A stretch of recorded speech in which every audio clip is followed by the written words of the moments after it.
So one of the first things we're going to be talking about is some of the flood irrigation systems that we've been trialing on our farm for the last couple years. So we're standing in what we call the middle swale on our property. It's about 1 kilometer long and it goes across the middle of the kind of landscape. We've got about 100 feet of elevation change from the high point to the low point.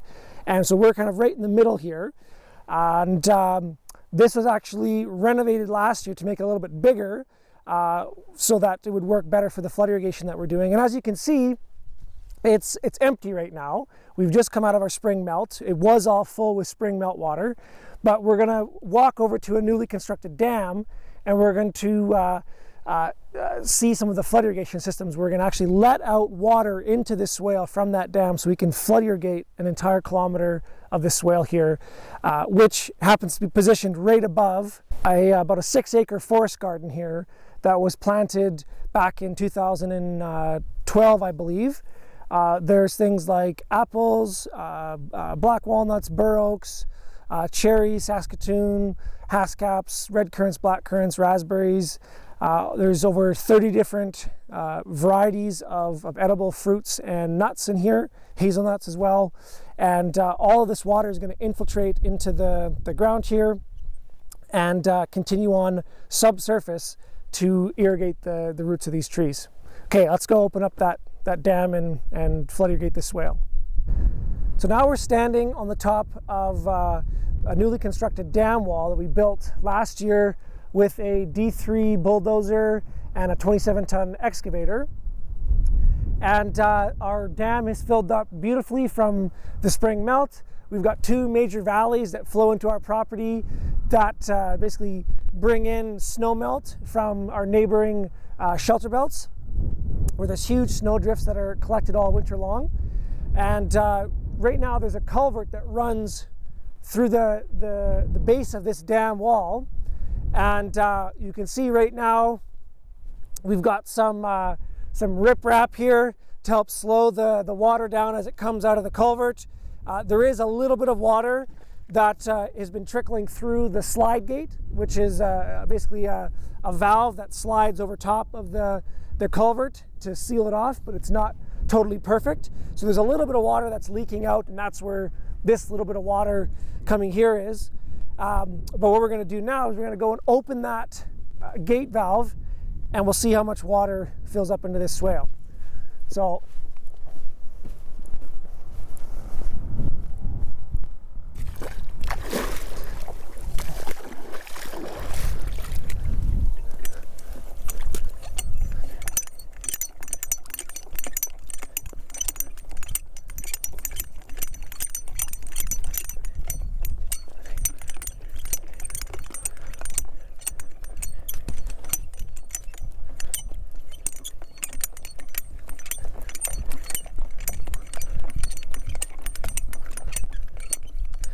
okay, that's not quite totally open, but it's just the right amount for the size of this swale and how much water it can handle.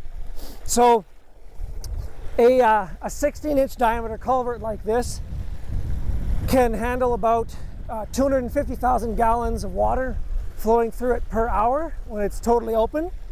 Right now it'd be about half open. As you can see, oh, there was a muskrat there. Did you guys see that? Haha. Oh, there he is. He can't swim back up. Castle, don't. He'll make sure our dog doesn't get him here. So it's actually a great time to tell the story about the muskrats. Is he won't. He's gonna go for a little swim down the swale. So one of the reasons why we're doing this is to restore habitat for all kinds of animals like muskrats and waterfowl and reptiles and amphibians and things like that.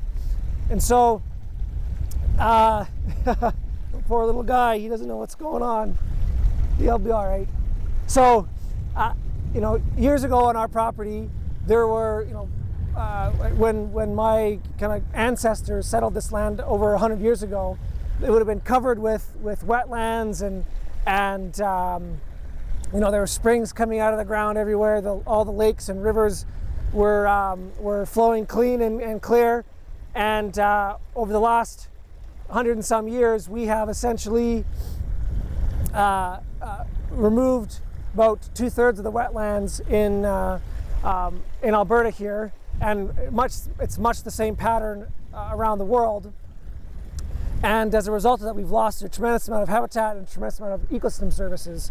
And so what was really exciting is, you know, for my father, who bought this land in 1986, he did a lot of, you know, wetland clearing in his time, and there was a lot of clearing that was done before my dad bought the land.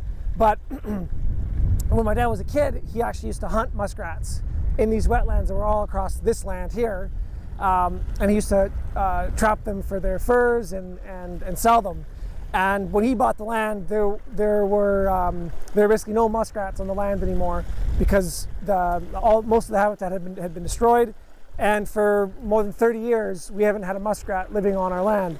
And as a result of doing some of this work, like building dams and reconstructing wetlands, without fail, every pond that we've built, or wetland we've restored, or dugout we've built, or dam, within 1 week, typically within like 24 hours actually, but all of them have been within a week, a muskrat has moved back into those wetlands, which is really exciting. So, so yeah, right now this water is flowing out at about, you know, 100,000 gallons, or about 400,000 liters per hour, flood irrigating into this swale, and it's going to go sideways for about 1 kilometer into our forest garden there, and we'll also be flood irrigating some of our pastures with some new systems that we're experimenting with, and so that pretty well handles the flood irrigation system. Although it's an interesting thing to note about this is we're not using any pumps. The only moving part is basically a piece of steel on a threaded rod. So it's very, very simple technology, and we're just harvesting water higher in the landscape behind this dam wall, and then letting gravity do the work to spread all this water out. One of the other benefits of flood irrigation like this is, right now we're flooding water from our dam into our swale, but if situation was reversed and our dam was empty, or the water level was lower than the water level in the swale, and say we had a heavy rain event, or there was water flowing from a valley somewhere else that this swale intercepted, and that culvert was open, water would flow from the swale back into our pond here until they both reached an equal point. At that point, they would stay the same, and the water would go over its spillway. And so we can feed the dam into the swale, or we can feed the swale into the dam. It's basically a back flood irrigation swale that we've got here. We're now standing about the halfway point in our middle swale, as the water is starting to flood in from the Double D Dam there. You can see it's moving nice and slow, very, very, very.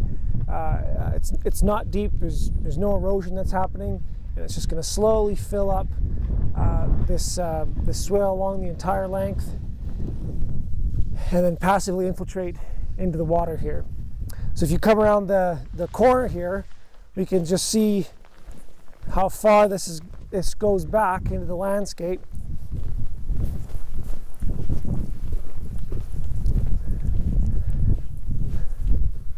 So it wraps around this ridge line here and continues on for, again, about another 500 meters before we get to the dam. And all along this swale, we've got trees planted above slope and down slope. We're standing at another point in the swale where we've got a swivel pipe going through the middle of the swale. The swale acts as another spillway, and we've got it positioned upright right now to allow the water to continue to flow past. But we've got another interesting system that we're experimenting with, which is to try to use the flood irrigated swale to flood irrigate pasture. via essentially something that's just giant drip tape. So we're gonna drop this pipe down, and we're gonna see what happens here. So at 30,000 gallons an hour, we've got water flowing through this pipe out into a what amounts to be giant drip tape on contour. And as this pipe fills up with water, every 2 inches or so, we've got a little 3/4 inch hole that is going to ooze water out and hopefully sheet irrigate the pasture that's below us here. And so what's ironic about this is it's a scrap piece of pipe that I got from one of my clients actually that I was working with to redesign their water management systems. And for years she had been using this very same pipe to pump out her wetlands. So she had a massive 6-inch diameter floating gas pump, and all winter or all spring long she would go through all of her wetlands and try to drain them out so she could crop them. And now, after realizing all of the benefits that you can get from keeping your wetlands on your property, she decided she didn't want to use the pump anymore, and she's actually using the pump to fill wetlands now, but she doesn't need nearly as much pipe. So she gave me some of this pipe so that I could experiment with, and we're going to be trialing to actually sheet irrigate our some of our pastures downslope from our swale.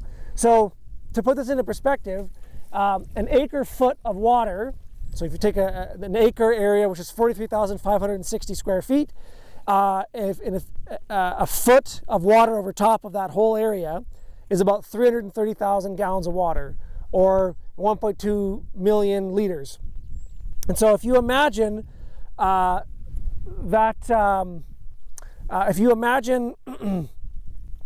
you can get 1 inch of water or 1 inch of rain on a land, is a pretty decent rainfall. And so for every 1 acre foot of water you have, you can irrigate about 12 acres of land at 1 inch. And so the Double D dam that we're flood irrigating from here has about 3 to 5 acre feet of water in it when it's rate full.